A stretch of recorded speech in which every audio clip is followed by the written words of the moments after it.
Hello again and welcome to What the Papers Are Saying, coming to you live from our studios here in Accra. What the Papers Are Saying, as you know, we bring you the conversations, the discussions and the analysis of the stories as presented by our colleagues within the media space.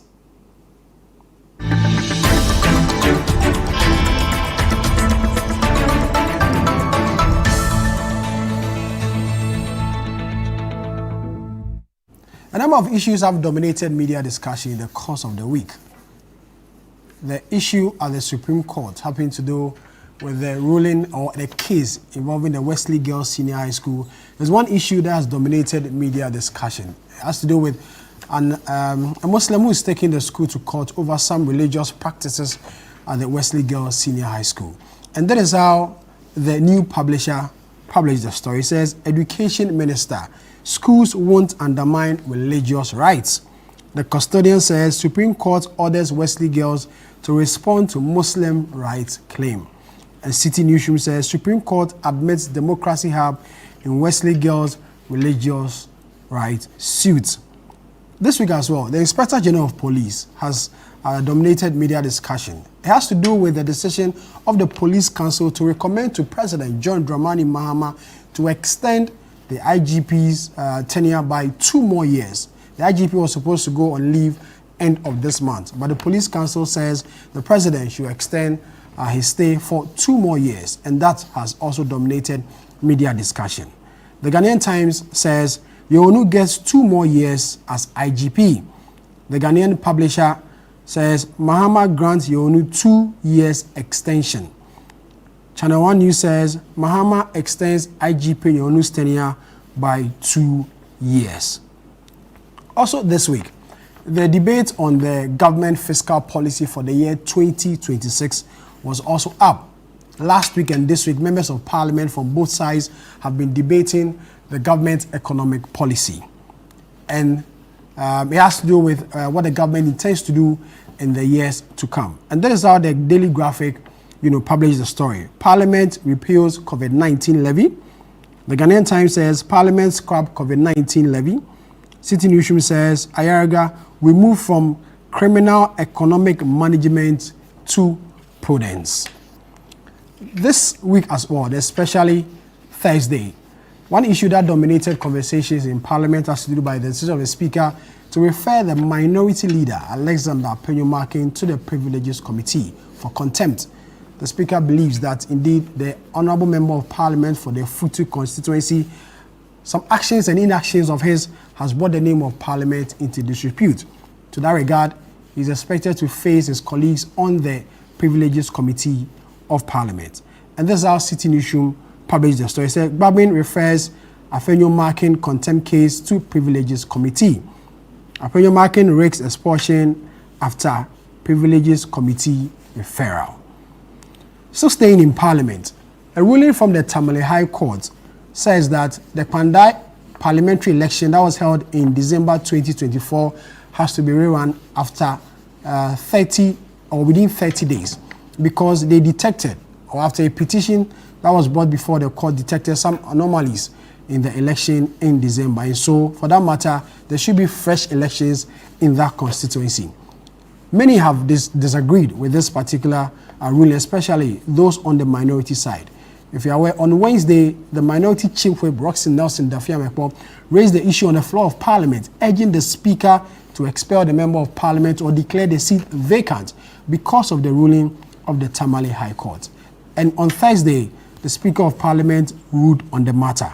That is how Daily Guide, ran the story. It says, court orders sparks clash over Kpandai seat. The custodian says minority rejects Kpandai parliamentary election rerun. And Channel 1 says, Babwin, it is premature to expel Kpandai MP from Parliament. Talking about election, there's a petition before President John Dramani Mahama for the Electoral Commission, called Commissioner or the Chairperson of the Electoral Commission, and 2 of her deputies to be removed from office. Daily Guide published the story this way. It says, Mahama to remove EC Chair deputies. Daily Guide says, EC petition still printer on interdiction. And then City Newsroom says EC staffer behind petition for J Mensah's removal interdicted. So these are the issues that dominated media discussions in the course of the week. We'll go for a quick break. When we come back, my colleagues will join me and we'll have a conversation on these issues.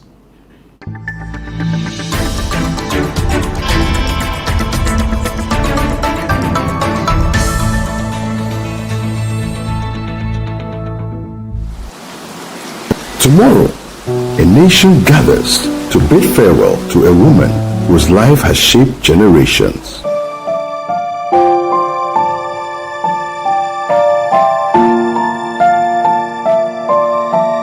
Channel 1 TV brings you live coverage of the state funeral of the former First Lady, Her Excellency Nana Konadu Agyeman Rawlings, a mother of the nation, a fearless advocate for women and children, a towering pillar in Ghana's political and social history, and to her influential role beside the late President Jerry John Rawlings. Nana Konadu stood as a symbol of courage, integrity, and unwavering service.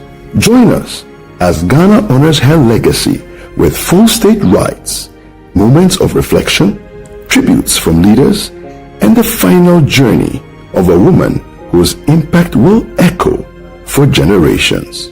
Live from the Independence Square tomorrow, 28th November at 6 a.m. only on Channel 1 TV.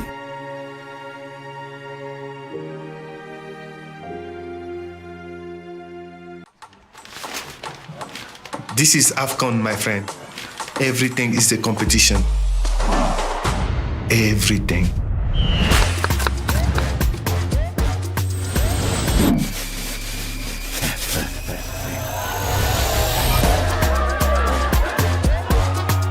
Join our family for AFCON Morocco 2025 from 21 December to 18 January. Available on DSTV and GoTV.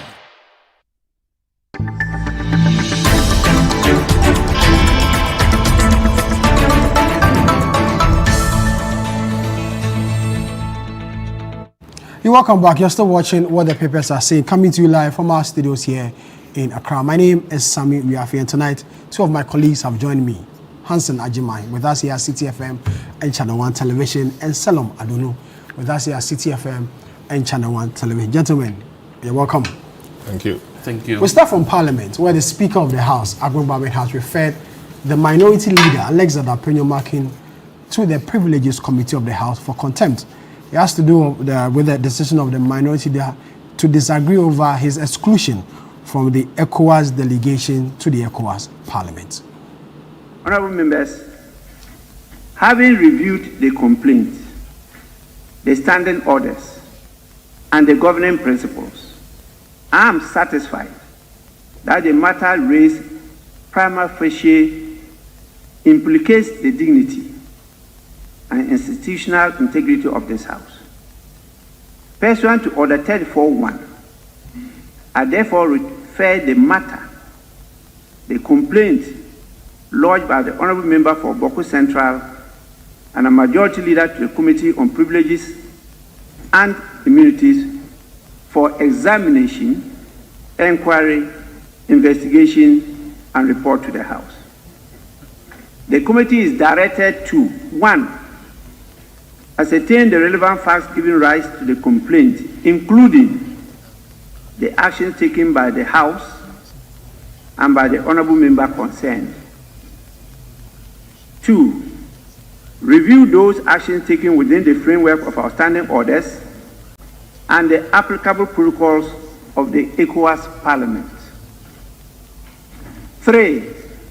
Determine whether the conduct, if established, constitutes contempt of Parliament or a breach of privilege under Orders 30 and 31A. And 4, make appropriate recommendations to the House for its consideration. In conclusion, honourable members, whatever our political differences, the authority of Parliament rests on a shared commitment to respect its decisions and uphold the integrity of its processes. Allegations that a member has disregarded a decision of this House must therefore be examined with fairness, constitutional fidelity, and a clear regard for the institutional independence of Parliament. I urge the committee to discharge its mandate with diligence, impartiality, and decorum, ensuring that all parties are given a fair hearing. The Speaker of Ghana's Parliament. Gentlemen, thank you again for your time. I'll start with you, Hansen. You monitored this, proceedings on the floor of Parliament. This is the first time I'm hearing of a leader being referred to the Privileges Committee of the House.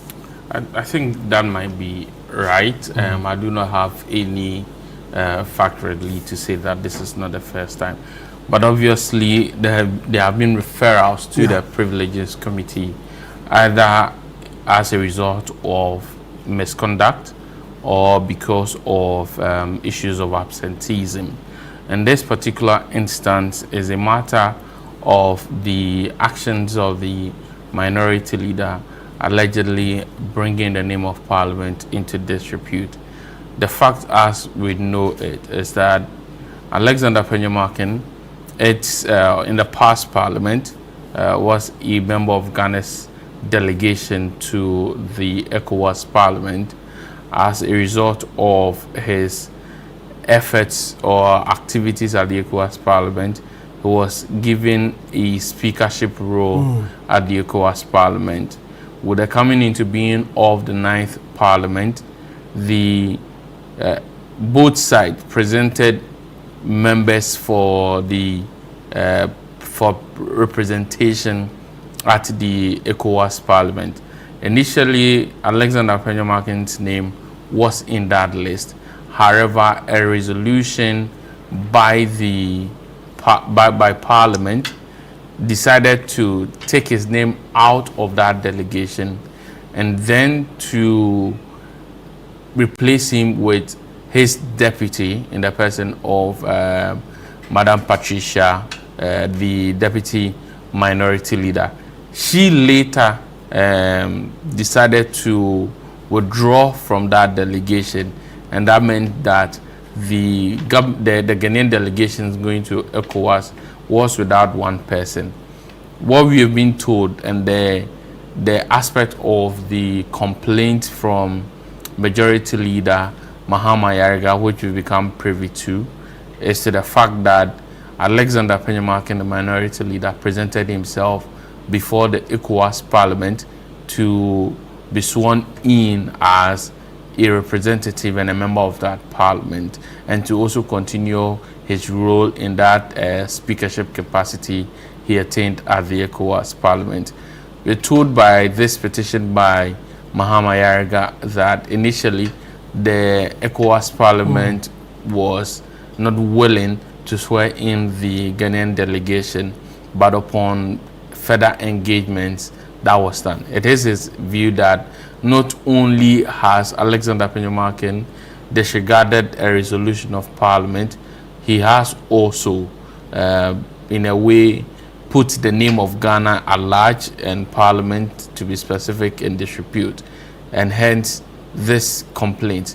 The Speaker says, on a prima facie level, this raises an issue of contempt. He has referred this to the Privileges Committee. The Privileges Committee operates in such a manner that it sometimes has the powers of the High Court in the form of compelling witnesses and in how it carries out its activity. Penyamakin will be given the opportunity to either represent himself or to be represented by counsel. After the proceedings of the Privileges Committee, a number of options. He is there to now explain why he should not be held in contempt.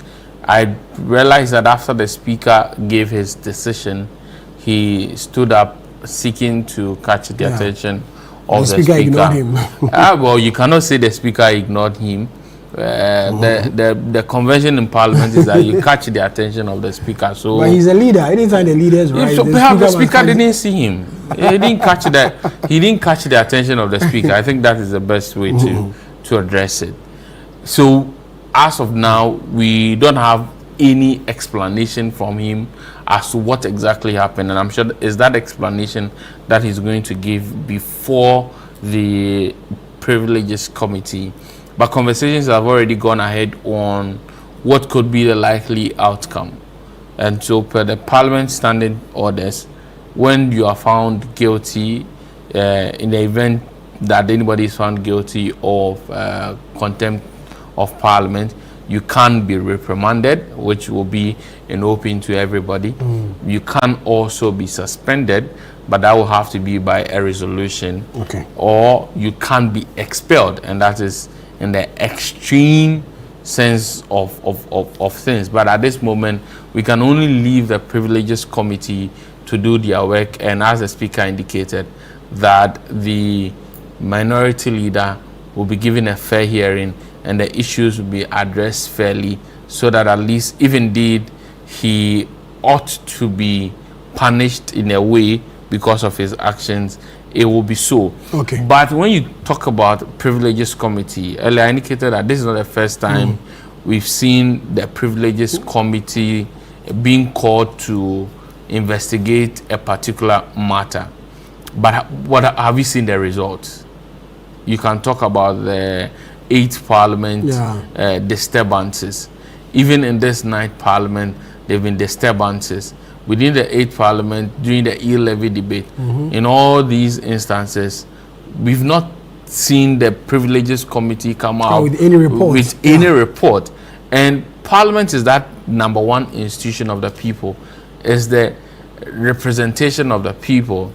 And they are supposed to be a reflection of who we are. Okay. That lack of discipline, seeming lack of discipline that exists, I believe that perhaps starting from this particular case, the Privileges Committee will begin to operate effectively to bring some level of order within Parliament to avoid some of these situations. Okay, that's it. Thank you. Salom, many people have said that this is much ado about nothing, He's a leader of the House, and as they will say, go anywhere. Well, it's an interesting situation. This is not an ordinary Parliament.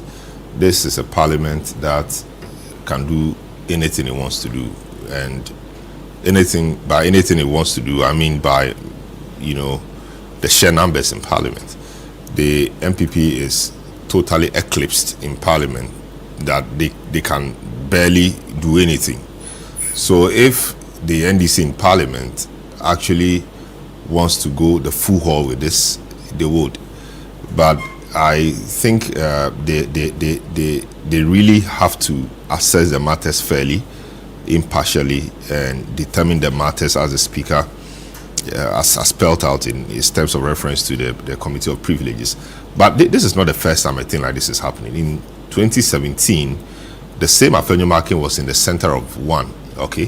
When Fredo Pariansa, in 2017, yes, was removed from the ECOWAS parliamentary list or membership from Ghana.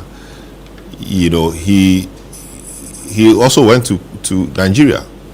So when Afenyomakin was then elected or appointed as a member or nominated as a member of Ghana's delegation to the ECOWAS parliament, when they got there, Opariansa also did what Afenyomakin did. But Afenyomakin, then a very young MP, who everybody thought was going to be in the executive. Is it an Opariansa of the MPP? Yes, Opariansa of the MPP. Who everybody thought was going to be in the executive, was put on the ECOWAS parliament. So when he got there, there was embarrassment occasioned by the presence of Frederico Opariansa there. So they refused again to swear Ghana's delegation, in. So Afenyomakin stood and said no, he will leave, or he will give up his seat for Fred Opariansa, because he did not feel that Ghana deserved this embarrassment or that embarrassment. So that happened. So when they came back to Ghana, yes, the whole discussion went on, and Parliamentary continued to serve in the ECOWAS Parliament.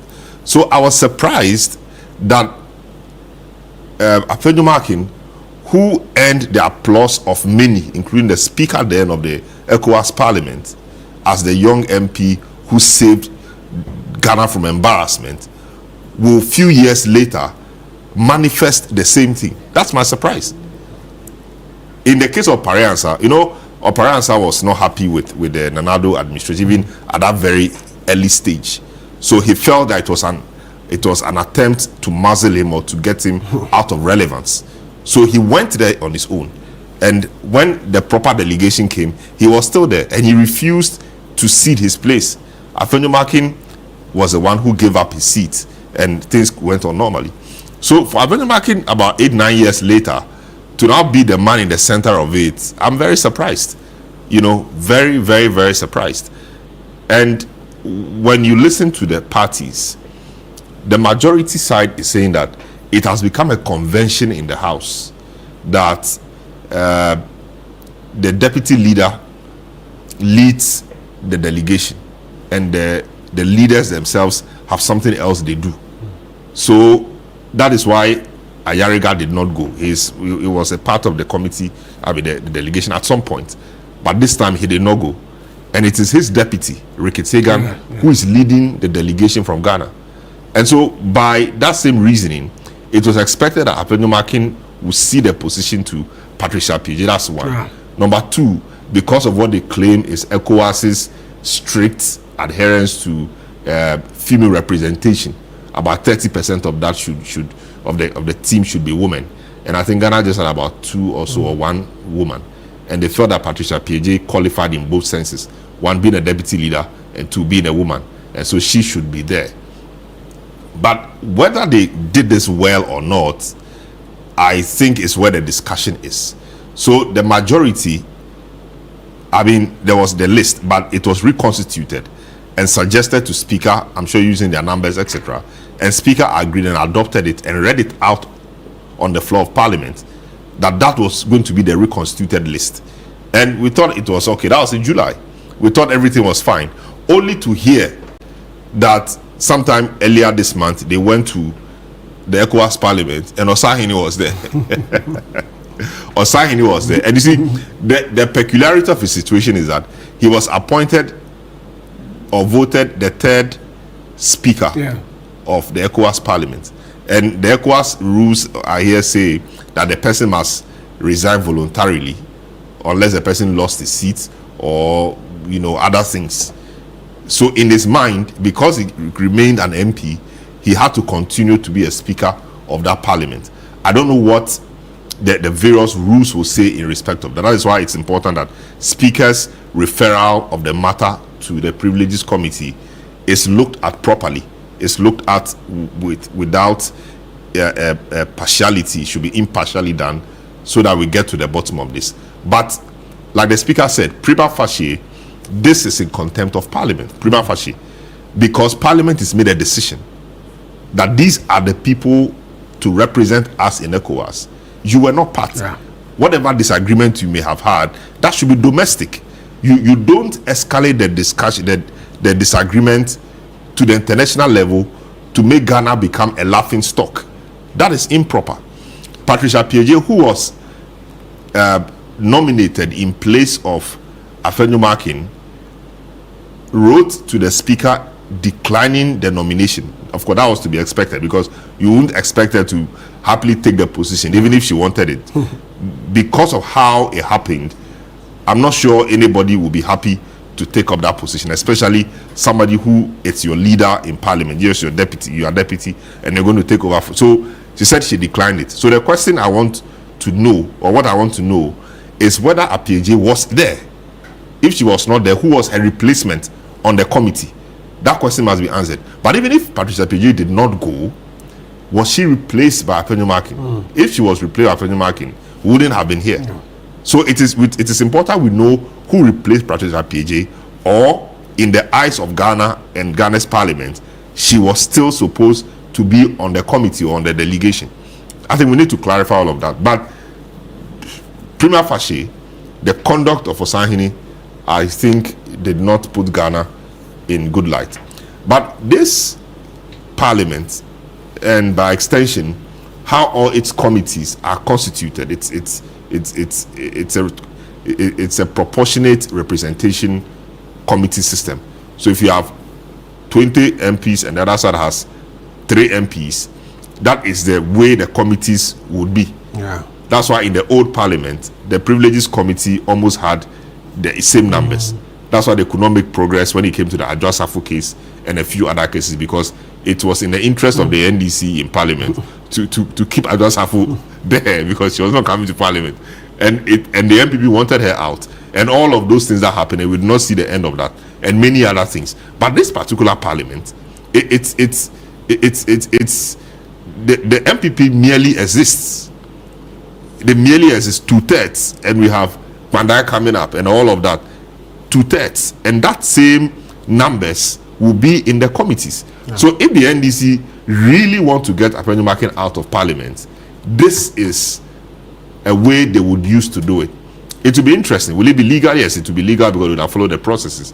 It will be politics, yes, because that is politics. But would they have set an interesting precedent that would go a long way to disturb how parliamentary democracy in Ghana functions? Okay. I think so. So I think they should look at this well. They should look at it impartially. They should look at it fairly. And it does not mean that the only option available to them is expulsion. No. Okay. But expulsion is one of the options available. They could reprimand him, as Hassan said. They could sanction it. They could do a number of things. He could be suspended. Yeah. You know, but expulsion, I think they will have to look at it again. But if they want to expel him, they can, because they have what it takes to expel him. Okay. Salam Adonai. You're still watching what the papers are saying, coming to you live from our studios here in Accra. We'll go for a quick break. When we come back, we'll still remain in Parliament.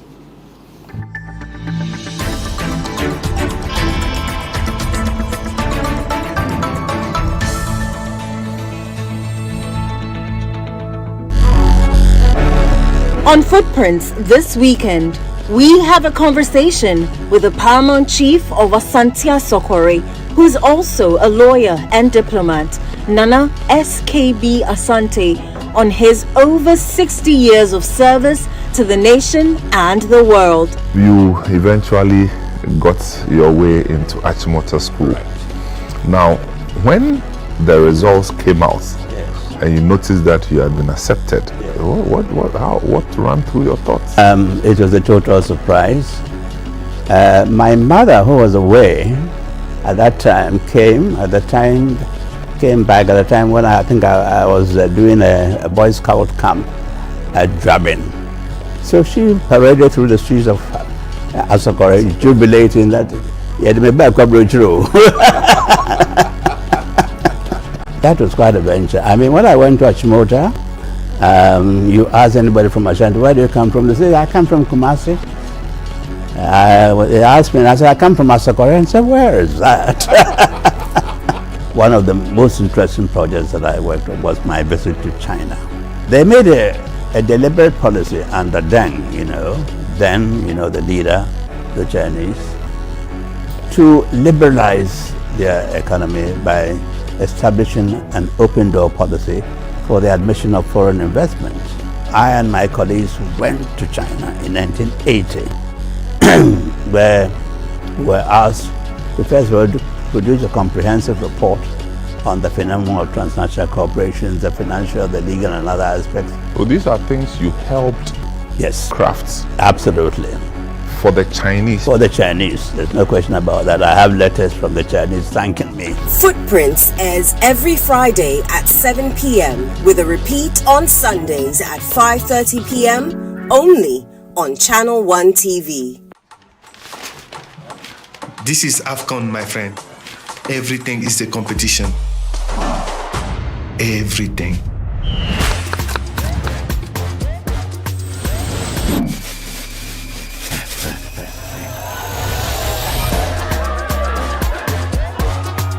Join our family for AFCON Morocco 2025 from 21 December to 18 January.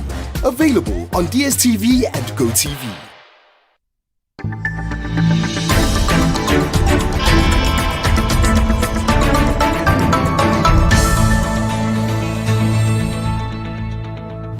You're welcome back. You're still watching What the Papers Are Saying, coming to you live from our studios here in Accra. My name is Sammy Riafe, and two of my colleagues here at City FM and Channel 1 Television are with me for this conversation, Salam Adonu and Hansen Ajiman. Earlier, we looked at the decision of the Speaker to refer the minority leader, Alexander Penyo-Makin, to the Privileges Committee for Contempt of Parliament. It will still remain in the House because on Thursday, there was a ruling by the Speaker. It has to do with the High Court or the Tamale High Court decision or a ruling for an order for the 2024 parliamentary election in the Kpandai constituency to be rerun. The court says that there were some infractions and some irregularities in the conduct of that election, and so for that matter, within the next 30 days, there should be fresh elections in that constituency. The Member of Parliament for the area has rejected the ruling by the court and has filed a stay of execution on the matter. On Thursday, the Speaker of Parliament says it will be premature for him to declare the seat vacant after the majority side, led by the majority Chief Whip, Roxy Nelson Dafia-Mekbo, compelled the Speaker or asked the Speaker to declare the seat vacant. Gentlemen, Hansen, I'll start this time around with you.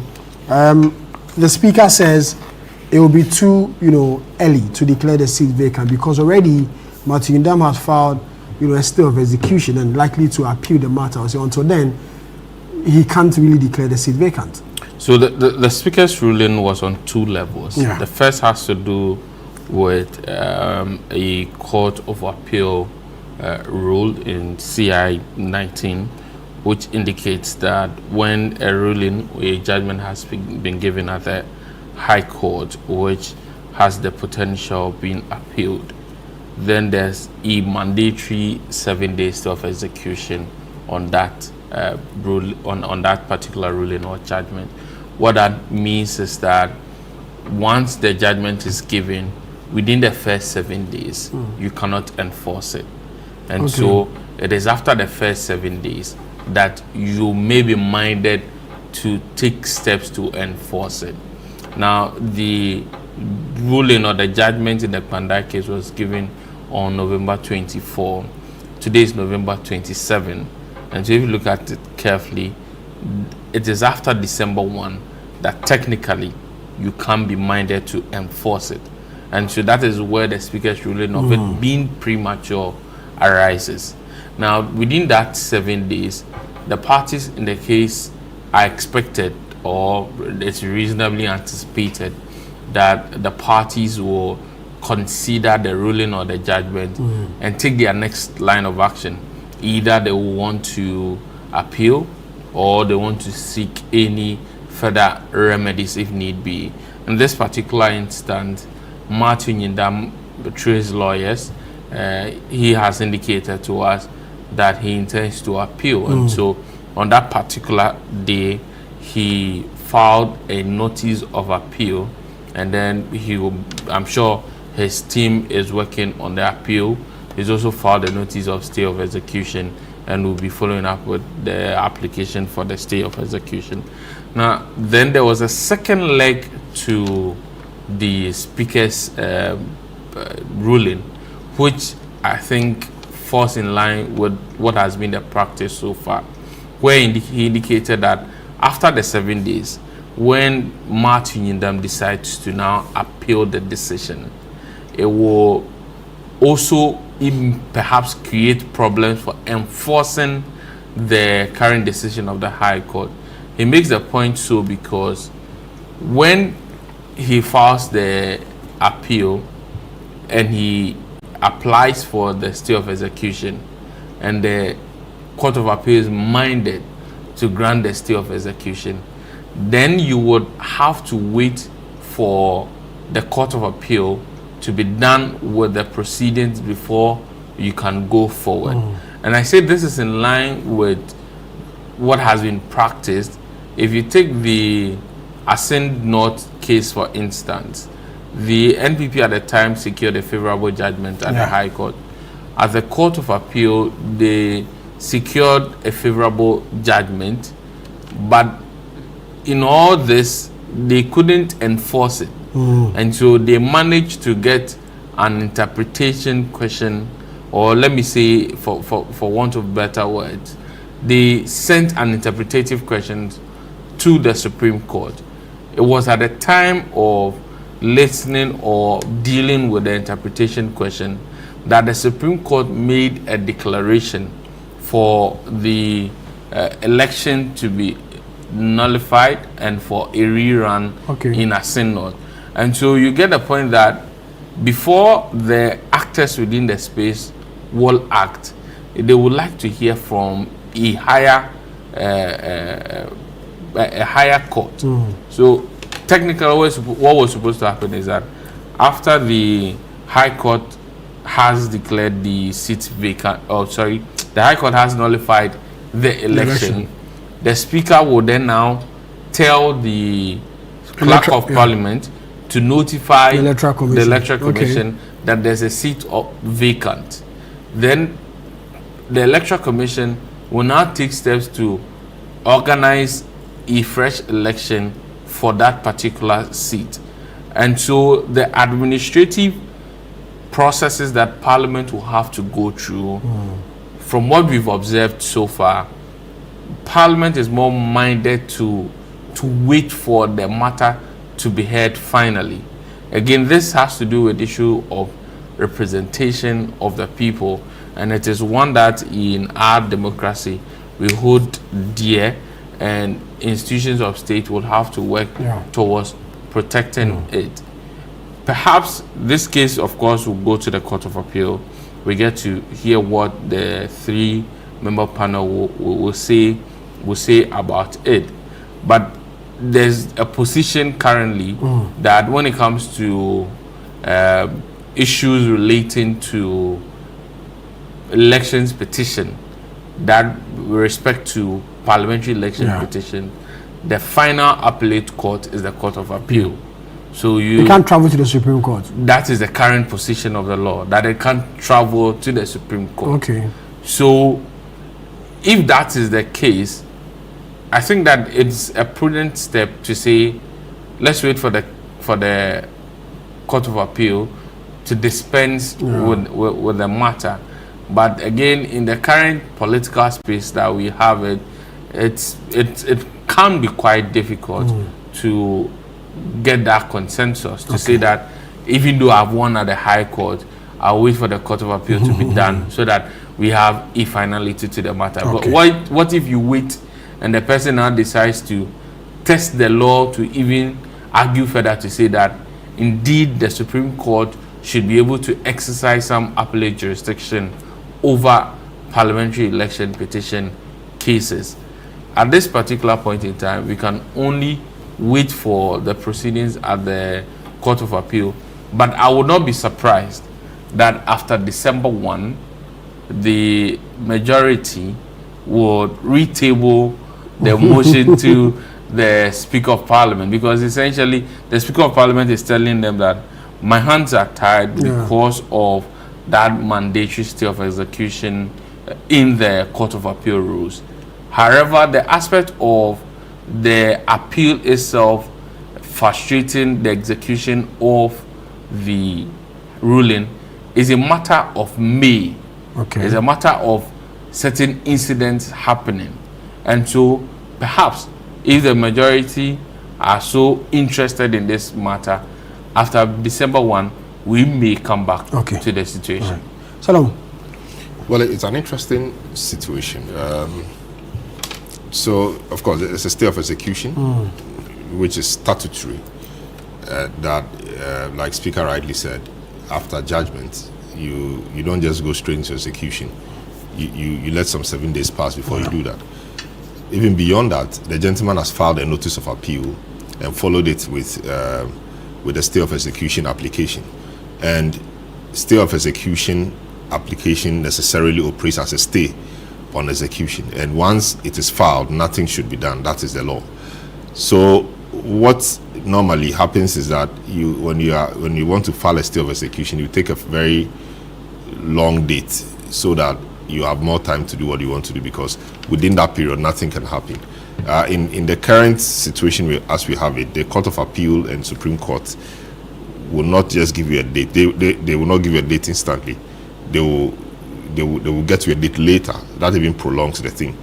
But given the public interest, angle to this matter, it is my hope that this matter will be dispensed with quickly. Now, the gentleman has filed a notice of stay of execution. It is quite a tall order.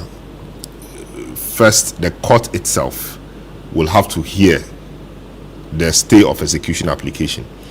If the court refuses it or dismisses it, then you can go up to the Court of Appeal to get it heard again. Often, when you go to the same court, it may be thrown out because it's the court's decision you want to stay. A lot of judges will not grant you. A lot of them will not grant you because they give the ruling or the judgment, and they were convinced by it. That's why they gave it. So you can't. It's difficult to get to that stage. It often comes sometimes, or it often comes at the Court of Appeal stage. That is even difficult because you must demonstrate what we call exceptional circumstances. What exceptional circumstances will occasion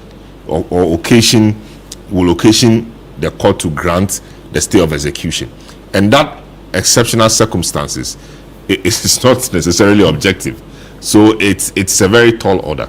But given the peculiarity of this, I think a stay of execution may be granted. I don't know, because he is appealing the decision.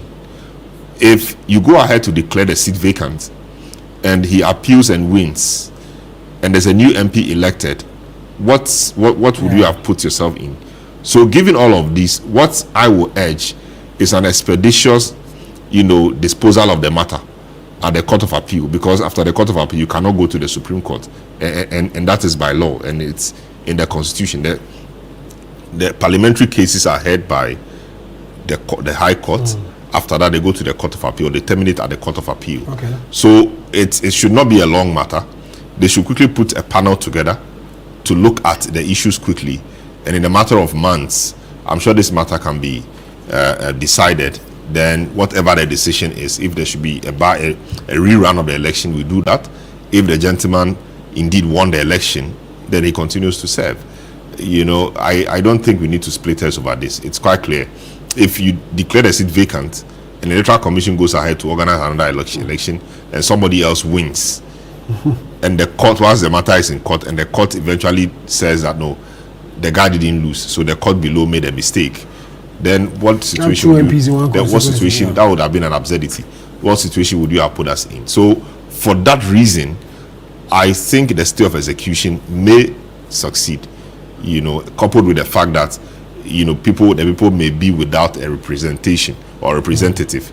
That should be a compelling argument. But given our recent history of SAL and of Asinov, the soundness of that, or the weight of that argument, is waning, even though it shouldn't. But politics has made it wane, which is very sad. So yes, generally that's what I think about it. I think the Court of Appeal should be made to deal with the matter expeditiously, so that everybody knows their level and they will make progress.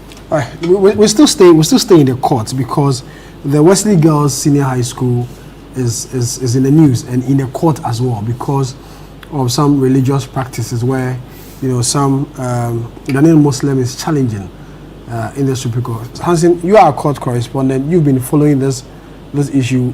Tell us, what really is this matter, and why has it dominated media conversations? So I think about 2 years ago, they were during the Islamic calendar of Ramadan. There were news items out of some restrictions to Muslim students in Wesley Girls from participating in their fasting, and eventually a lot of people started speaking, and so Shafiq Osman, who is a private legal practitioner, decided to take the matter up and say that the practice in Wesley Girls is a matter of abusing or discriminating against the Muslim girls, and also it is one that is unconstitutional. But he makes two key allegations.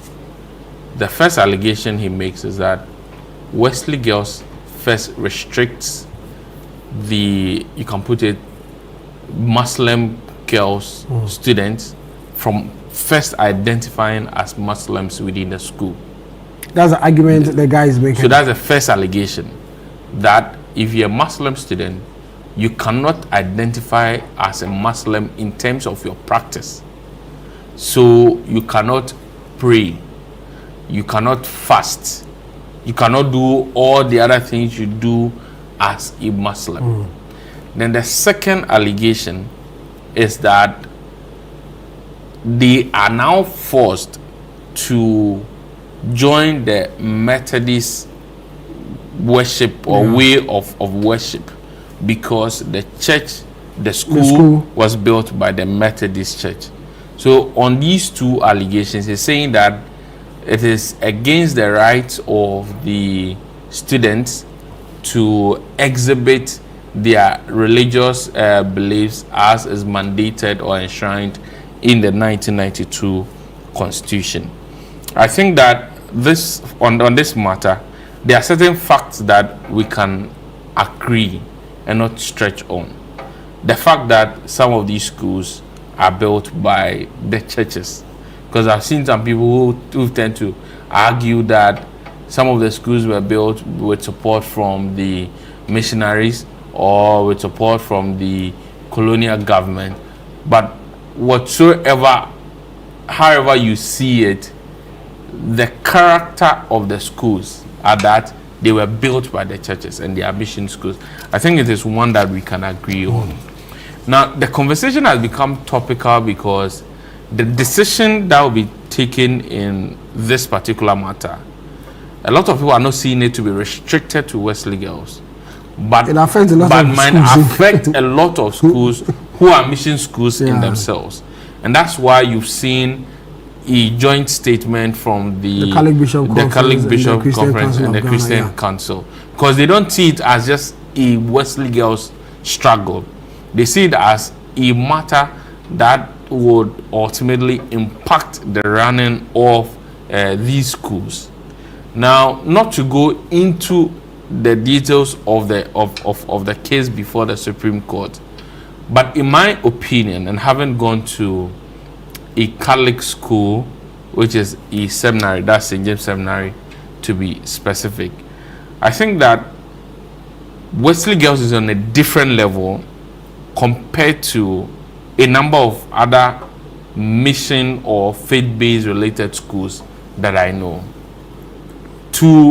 If the allegation as has been leveled by Shafiq is anything to go by, to say that if a person is a Muslim and by the fact that a person is in your school, the person cannot pray or cannot fast, it's a different level compared to you are in my school and so you have to go for mass. And I think that we need to decipher these two and deal with it as a people. On the first level, a little bit of tolerance, and this has become even more pronounced in the MOU that we know that the mission schools have signed with government.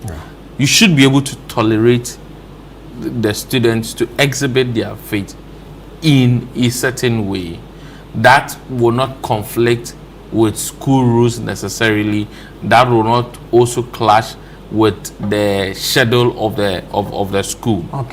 But when it comes to the schools and how they want to train their students, I don't think you can say that St. James wants to train young persons with the Catholic faith, and so the Catholic doctrine has been, all school activities are made in such a way that they are in tune with the Catholic doctrine. And then you say that they should admit some students, but those students that they are admitting, they cannot train them in that way. My question is, then how should they train them? Because they are telling you that that is the only way they find best at training students. Okay. And so if you are not willing to let them train you the way they want to train their students, then you have no reason to be in the school. You must leave the school. Yes. But once you are in the school, you must be subjected to the mode of training, albeit allowing you to also exhibit your faith in ways that you can do it. So I think that the St. James, for instance, in St. James, you went to St. James. I went to St. James. Muslims are allowed. You became a father. Muslims. Oh, you're a Muslim. I was a seminarian. Oh, really? Mass service are Muslims are allowed to pray. When it's time for Ramadan, arrangements are made for them to do their fast. That is fine. But everybody will have to go for mass. Okay. Because it is at mass that they will teach you what they think best. And normally the school announcements are also made there. So this is a test case for the Supreme Court. It's a big matter, really. It's a big matter, and I urge caution, really. And of course, the matter is in court, so we are not commenting on the merits of the case. We are aware of that. It's a big test case in the sense that we should be careful how we deal with this. Ghana has enjoyed religious harmony, tolerance, etc. And the way the religious groups or groupings are throwing their weight behind the various parties, I hope it doesn't become the nucleus of something that could happen in the future negatively. So it's an interesting debate, really. It's on two legs.